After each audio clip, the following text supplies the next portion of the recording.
शेख मुफीद अपनी किताब अल इरशाद में बयान फरमाते हैं, जनाब उम्मे कुलसूम जिनका असली नाम लुबाबा बिनते हारिस था मगर वो अपनी कुन्नियत से मशहूर थीं, बयान करती हैं इमाम हुसैन अलैहिस्सलाम की विलादत से पहले ख्वाब देखा था।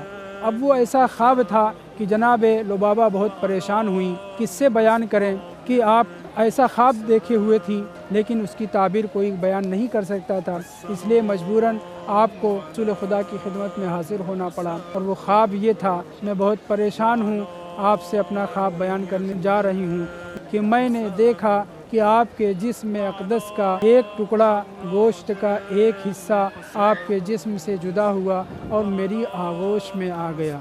मैं बहुत परेशान हूँ, क्या करूँ?